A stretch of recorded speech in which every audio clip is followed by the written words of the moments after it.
Well, you're all very welcome to another edition of the Mind Over Mountains podcast. I have with me um, Máirtín Óg McDonagh, as always, Máirtín, our special guest. And I have two other guests with me as well today. So we're going to have a very, very good chat in terms of um, all the issues that we do discuss all the time on this podcast.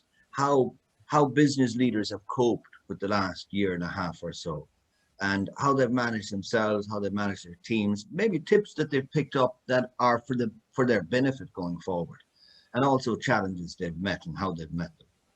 I have Simon Haigh, and I'm hoping I'm saying that correctly, and I have PJ Timmins here, and they'll be talking about their businesses and how they've coped over the last year and a half or so. But I'm going to start, as always, with you, Máirtín.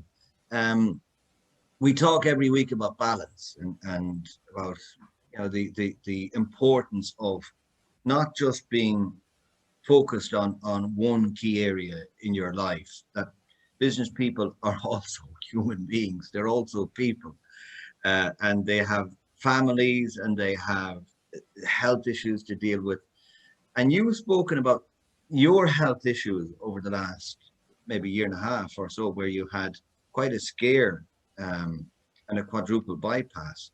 But we see you all the time now, Máirtín, through your social media, getting up on the mountains and getting out hill walking. How have you managed to go from a year and a half ago, a quadruple bypass, to last week? Where did you climb? The Bin Bulbin, was it, or where were you last week? How did you manage that? I was in Connemara actually at the weekend again, out in the 12 bins. But I've spoken to PJ pre this podcast, and Simon, thank you for coming on board. I hadn't spoken to Simon, but I think actually the way things have turned out, Brendan, this morning, I think this might be, I don't know, is it our 8th or 7th or 8th podcast or something, but it's the first one where we've only had 2. We usually have 6 or 7, but I think it's like being on a very busy episode of the Late Late Show.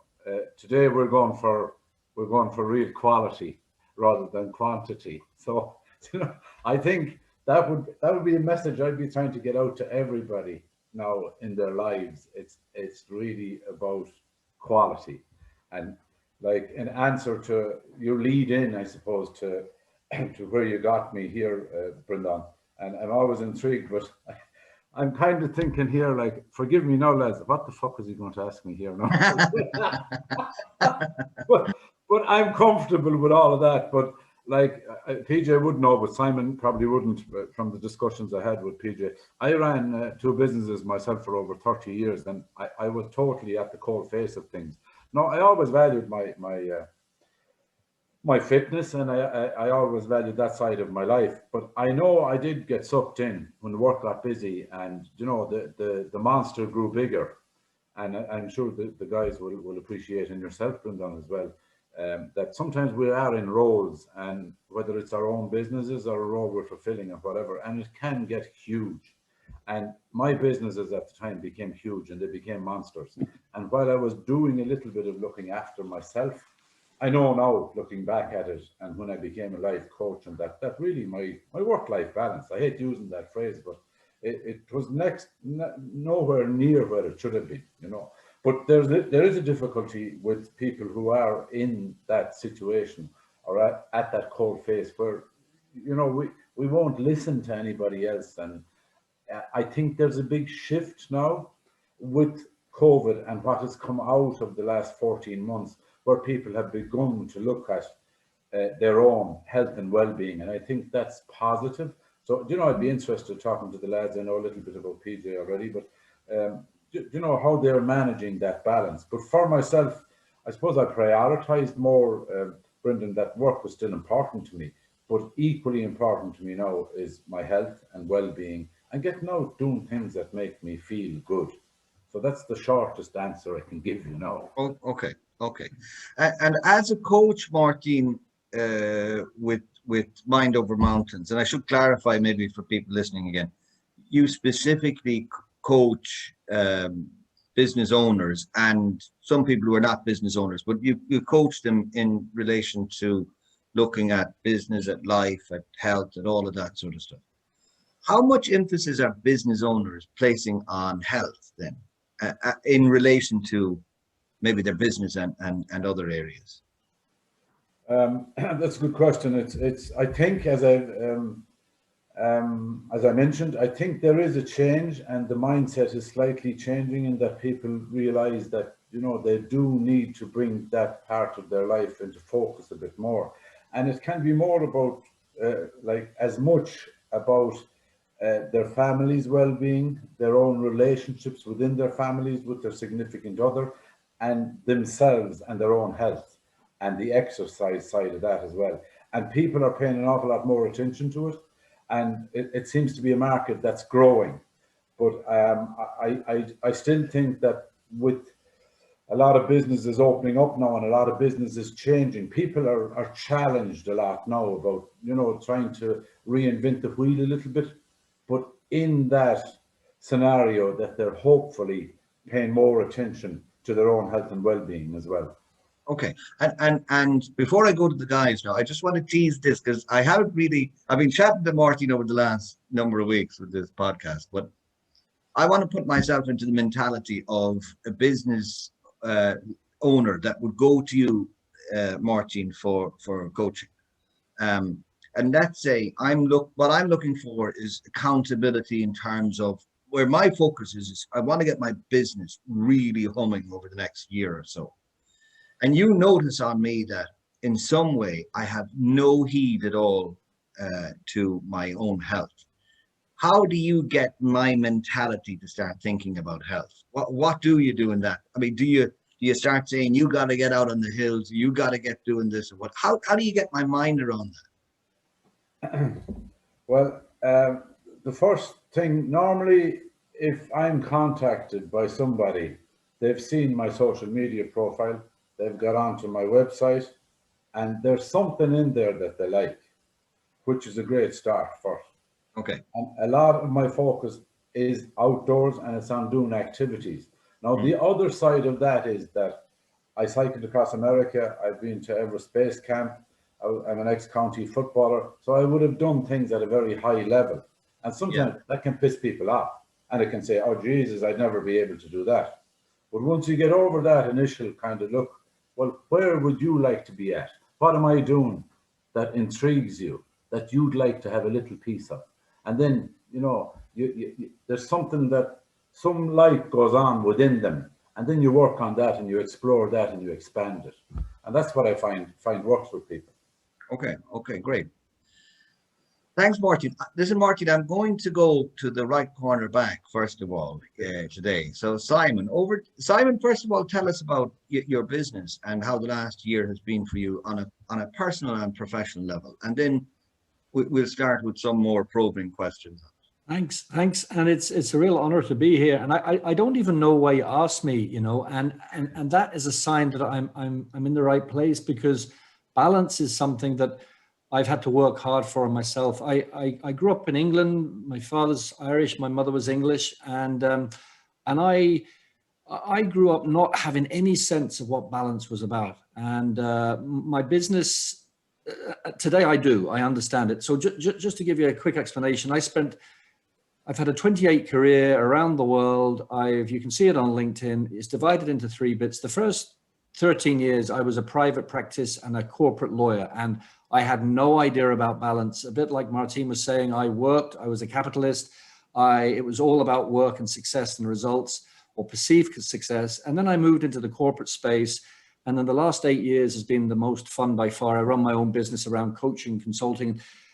And what I do today is I help businesses and leaders with 4 aspects of growth: business growth, leadership growth, brand growth, but most importantly, the mindset growth. And it comes back to what Máirtín was saying. And in effect, I help match people's confidence with their capabilities. And I know a little bit about this because the other side of my life is I've been through significant trauma and tragedy. I've lost close family members to alcoholism. I gave up drink 11 years ago because it was just getting the worst of me. And so I have holic tendencies, right? Whether it's drink, whether it's work, all of those things. And And so today, you know, I've gone through my own spiritual journey, and I actually think sitting here is part of that, because I don't even know why I'm here. You know, it's a wonderful thing. And Yes. and so I guess hope is a huge thing for people as well. You know, as Máirtín said, by saying what he said in very simple terms, that'll spread a grain of hope to somebody. You know, I was in a very, very dark place 12 years ago in Australia. And so for me, it's about spreading that grain of hope. And alignment as well. You know, when you're, so many of us, I'll just finish on this, in this busy world, are pushing and pushing and pushing. But I think, and I include myself here, we're pushing the wrong thing, right? And so we need to find a form of alignment, you know, and when you're aligned, you kind of instinctively know what to do, and you know deep down you're on the right path. And today I don't earn a fraction of what I did as a big hotshot lawyer, but the work I'm doing is just, it nourishes my soul. You know, and it still makes money. So that's just a little bit about me. Well, that's very interesting. So it seems as though with your journey, you're in a better place now. Oh, yeah. Where are the gaps? If you look at your life now and say, "Oh, I could do better here, there, whatever." Where do you see the gaps? Still balance. Yeah. I mean, there's three aspects of, for me, balance. There's experience balance, so relationships and friendships and adventure and the environment. There's the growth balance, which is better health, but also the intellectual stuff. And then there's a contribution to the family and stuff. I'm acutely aware. I'm doing some work with an American guy, and he's one of the major confidence coaches in the world, and he's identified that what he said to me the other day was, Simon, just get up from your desk and go and say to your younger daughter, I love you. You know, and he said, I know you're going to cringe at the idea because it sounds so artificial, but I found myself doing it. And once you do it, it doesn't feel as bad. And so I'm really working on trying to break through that self-imposed cringe that I have about the things that are the only important things, which are love, basically. So I'm very much consciously focusing on getting out of myself. And a friend of mine, you know, I'm not religious, but I'm spiritual, said to me the other day on Friday night, he said, God wants us to help. Whatever your version of God is, wants us to help. So I'm trying to focus on being nicer and helping. Okay. Great. Excellent. Let's turn to you, PJ, left corner forward. Tell me about the business and your personal journey over the last year and a half, especially, but maybe before that as well. Well, a small bit about the business. We equip the forward-thinking business owners around the world to grow their business, but also to have better lives. So this concept of this work-life balance has been very much part of that story for, you know, the last 31 years. First thing we look at is the owner's personal vision. And you asked that question, Brandon, about, you know, how do you get somebody? It's about asking. The job of the coach is to ask themselves questions they haven't been asking of themselves, and to get them to really focus in on. And we get people to score, you know, their health, their work-life balance, their relationships, their growth, all of those things. But what we're trying to see is to make sure that the business and the personal, you know, vision are in alignment. And that is, we come from a philosophy at the Alternative Board that the business is 1A. You are number one. And in fact, that business should be enabling you to achieve what you personally want out of life. And we use this concept of a bicycle. So you are the rider of the bicycle. Your front wheel is the vision about where you personally want to be and what you want to grow and what you want your life to be. And the back wheel is the engine. And that's what enables the front wheel to go to wherever you want to go. So the way we do this is through putting business owners onto a local advisory group of other business owners, all non-competing. And they meet once a month, and we facilitate those meetings. And at each meeting, they bring a challenge or an opportunity, and collectively we solve them. Each one takes about 25, 30 minutes to actually solve, to really understand the problem for a start, and then to actually solve the problem. And then for them to get some action points at the end of it. And in between the meetings, we make sure we're coaching them, and we're using a whole bundle of tools and techniques that have been developed over the last 31 years to probe what's the most important issue they're facing, be it a strategic issue, a personal issue, whatever it is. And it's about the collective wisdom of the group. So what they get from the group,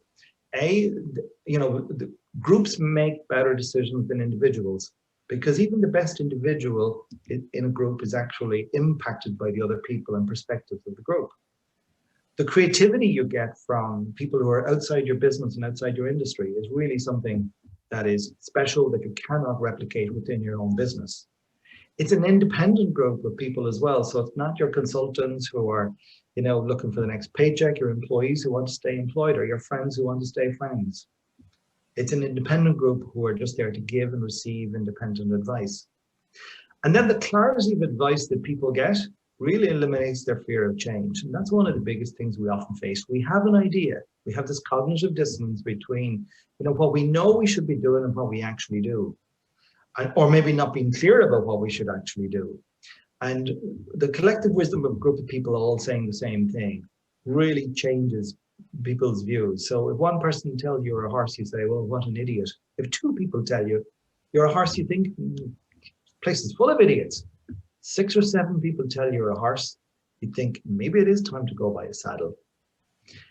So then the final thing is that when people have gone through it, we understand the issues, we diagnose what the person should actually do about this challenge or opportunity, we'll then go to an accountability. And that is where they commit to a course of action that they will have completed by this time next month. That actually means that there's a social pressure on them to do something. They may not always select the best issue or way to go forward, but they certainly will, pick a way that is forward for them. So that's a bit about the business, what we do. We help some companies, we work with senior teams and strategy, where one of our members was just listed in the Irish Times there last week as Europe's fastest growing fintech. And that was a 2-man band only 5 years ago. And this is the 4th business. So we work with all kinds of businesses, and there's a super program that they kind of go through as part of that kind of coaching. It's got a structure to it. And Máirtín was looking at some of it just the other day. On the personal side, it's almost embarrassing. It's been a good COVID for me as such. And some of it is that balance, because I was always, I was sporty. I'm always sailing, cycling, Wicklow 200 I missed. I haven't done it now for 2 years in a row from the cycling perspective. So the weight has gone on a little bit, but what I have been is at home a lot more. So my daughter started working with one of the big accountancy firms in the autumn. My son's just finished, or leaving cert, he's 1 exam only to go now.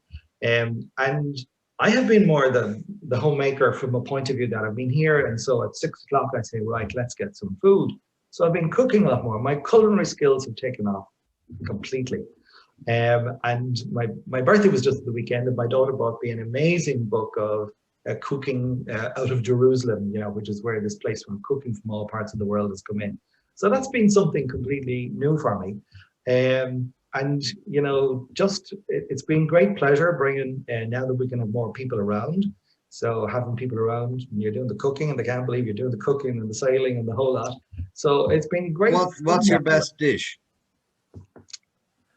What's the best dish? Well, I did an interesting one yesterday, which was, believe it or not, it is not the healthiest, but rashers on the outside, layers of chicken that was diced in all sorts of peppers and paprika and aromat and all sorts of things, layered with cheese, layered with peppers, and then red onions, done in various layers and cooked. And then when you turn it up and you parcel it all away.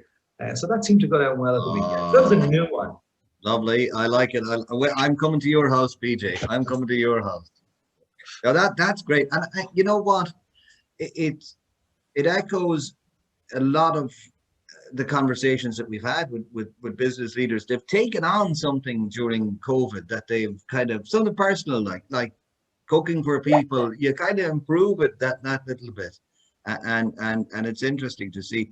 But Máirtín, those 2 chats are very interesting, because in terms of what I'm hearing from Simon, for example, is he's had a journey where he's now come to a place that doesn't overemphasize the business or the maybe the finance side of it, and he still sees gaps where the balance is important, and from PJ's side, what he's doing reminds me a lot of what you're doing in terms of summit leaders, because you bring groups together. Do you want to talk to us a little bit about summit leaders and what happens there?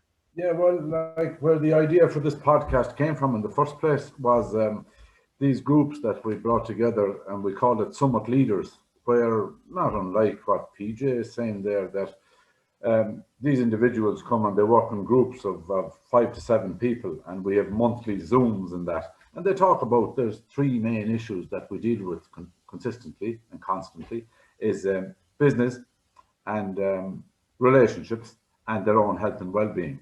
And through that and through those meetings, we just said to them that we were going to run a podcast series, and we just asked them, what would you like to hear about?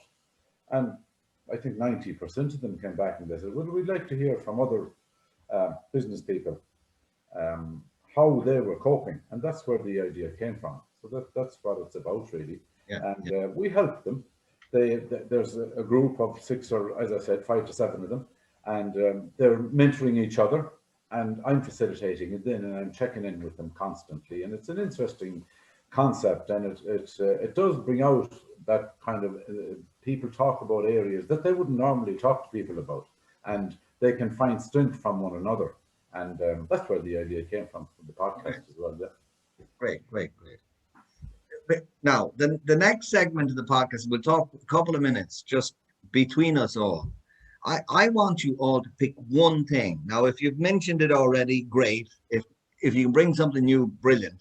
One thing that you've picked up over the last COVID period, we'll say, and introduced into your own personal life that you feel has improved your life quite a bit, and you'd be willing to recommend. And let me start again with the cornerback, Simon. Thanks. I guess it's getting over lack of confidence, and that's the work that I work in now. And it's interesting. I posted something on LinkedIn a couple of weeks ago around why people give up, and it had something like 60,000 views. And then the following week, I posted something that said about why people succeed, and it only had 5,000 views. So we seem to be really anchored in why we give up or why others give up. We kind of have a morbid interest. So I've really worked hard myself. I've pushed myself to do things I'd never done before, like radio and podcasts, and kind of got over some of those self-imposed limiting beliefs that we all have. We acquire them like cloaks as we go through life. And that's the work that I now give back. And it's a blessing, and, we give up because we expect fast results, or we dwell on mistakes, or we live in the past, or we project to the future. And, and as Eckhart Tolle says, there's no such thing as the past. There are memories, but the past never existed. It was just a now, and the future is future projections. So all we have is now. And so I'll finish on this. I try and treat every day as a lifetime. I wake up at 6. I go to sleep about 10:30, 11. I may not wake up tomorrow. And so I try and treat, a bit like that Mars advert, I try and work, rest and play every day. And I find that helps me get over myself, get over my anxieties, fears, triggers, forward projections. And that's what I'm trying to project out to people I'm working with, whether it's as a coach, a consultant, a mentor, or whatever it is. So I've really learned that there's nobody there going to save us. Only we can save ourselves and get over those limiting beliefs. Great. And PJ? In fact, it probably is a greater focus on balance, we talked about earlier. So one of the things I did very actively during the whole lockdown and continue is yoga online. So a great lady, Elena Romero, practice yoga, has got a group of us in. She's part of the cycling group that we cycle with. And I don't think any of us have the capacity, maybe some people have, but she introduces something new into the yoga at every time. And it'd be very difficult to do an hour or an hour and a half of that sort of stretching and exercises purely on your own. And just the calming and the way you feel and how you sleep afterwards and everything like that. I think the other was just discovering my own locality. So I was going for, particularly in areas that were really locked down. So I managed to do, I think it was 60 kilometers within 2 kilometers at home without covering my tracks over once even. And that was really about discovering every nook and cranny. I live close enough to Dublin city centre. And so I really discovered loads of places that I never knew, little businesses, little areas where there were little businesses I never knew they existed. And you know, sometimes we feel we've got to travel somewhere internationally to discover new things. But I discovered lots of new things in the locality. Um, and I think it's that balance. So, you know, let's say the 6 o'clock comes, I'll go cooking. I booked out, you know, pretty much the last week of the month. I try not to have my diary with anything in it. So if I do need to take it off, I can. I've often filled it with other things, but the same goes for Fridays. I don't have any regular meetings scheduled for a Friday. So that is to ensure I have the catch up time because my diary could be completely stuffed. I let people book my diary, you know, when people want to see me. So, but it would be chock-a-block, you know, too much in it. Sure. And that's enabled. Blocking out lunch, blocking out times after hours, blocking out periods of the week, because then you can focus on the more important things. And we even do this when we're trying to help people to do their own time management. From a point of view, we all procrastinate and put off the important things that are not urgent, but they are important. And that can be family, or it can be what you do in your business, or it can be something personal. And you've got to understand it's the values and the balance between them. So it's really been that balance thing, more of a focus on that. Great, great. And Máirtín?